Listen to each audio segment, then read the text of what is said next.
Part 4. We are now ready to invite the fourth witness. In the present situation, it can only be one of the first post-Socratic thinkers. Having heard the third witness, we understand why post-Socratic thought is part of the picture of ancient European city culture. After 399 BC, the year of Socrates' execution, it was an open secret that the city could declare certain internal observers of its activities to be enemies and kill them.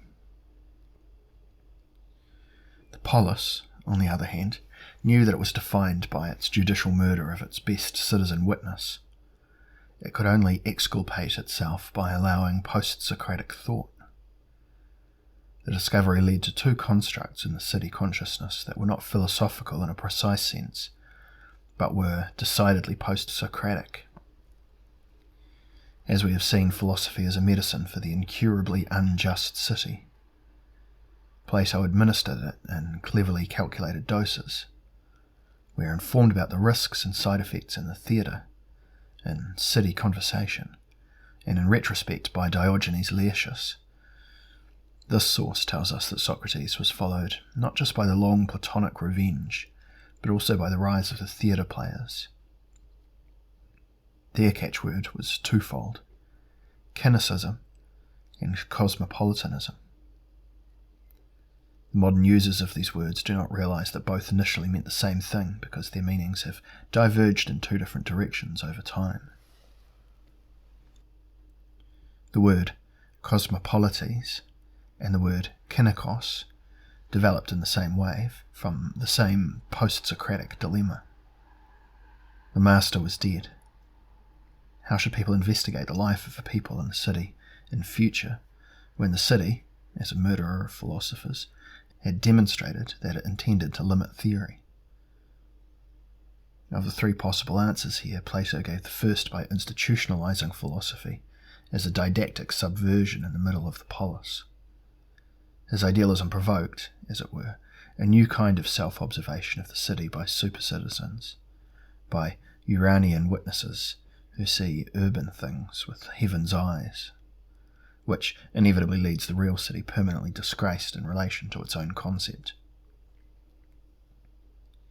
The other two answers came from Plato's rival, Diogenes of Sinope, and they are respectively paraphilosophical and a parody of philosophy. We should not forget that cosmopolitanism first began as the evasive reply of a post-Socratic philosopher to the potentially life-threatening question of where he was actually at home.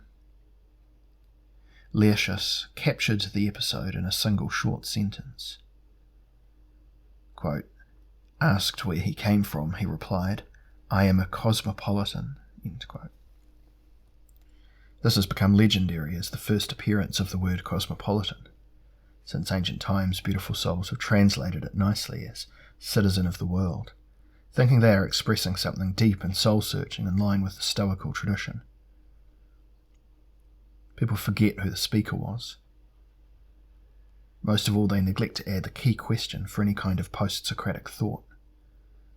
To which place has the wise observer brought his fellow men and women to safety when he lectures and studies? Diogenes' witty words contain one of the rare enlightening statements in this rather murky affair. The real light of his reply flashes out when we translate cosmopolites not as citizen of the world, but as citizen of the universe. Suddenly this reveals a new position of the speaker. Diogenes, acting like a literary clown, unabashedly assumed a divinely eccentric position, like Lucian and others after him. Briefly becoming like Zeus himself, he judged others as if he were watching from the cosmos. Main place of residence, the universe. Second place of residence, the trash can near the old gymnasium. In principle, anyone who lives so far out, and only phenomenally in the trash can, will not worry needlessly about incidents here. After all, he or she basically lives in the divine quarter, and the gods are famous for their eternal grins and their cool indifference to mere human destinies. But how does the cosmically apathetic person avoid the accusation of hubris? Socrates died for the accusation of impiety. Should a parodist of the gods like Diogenes be any less at risk? But this shows us how cheekiness can save life. The best cynical strategy is to hide the universe's view of the ridiculous city behind the eyes of dogs. In other words, philosophy becomes God, and God becomes a dog and mingles in the crowd as an observer from below. This gives rise to cynicism as a habit and ethos. At first, cynicism only exists as a way of seeing. It provides a viewpoint for sovereign, covert investigators against the city. Who can talk of godlessness in this context? Quote, "One day he saw a woman kneeling before the gods in an ungraceful attitude, and wishing to free her of superstition according to Zoilus of Perga, he came forward and said, 'Are you not afraid, my good woman, that a god may be standing behind you? For all things are full of his presence, and you might be put to shame.'" End quote. Heraclitus of Ephesus was the first to relate this story, which, as we can see, did not survive the journey from Athens unscathed. When Diogenes of Sinope quotes it, his tone of voice is mocking. We can almost imagine him saying, "Everything is full of philosophers," and even better, "Everything is full of dogs." In any case, a dog sees much of what citizens would rather close their eyes to. The next question is, where are the real city dwellers in this game who are being so stubbornly watched now by philosophers imitating God and tramps imitating dogs? The man with the universal eyes has a ready reply. The dreadful reply that went down in the history of European ideas. Quote, "He lit a lamp in broad daylight and said as he went about, 'I am looking for a man.'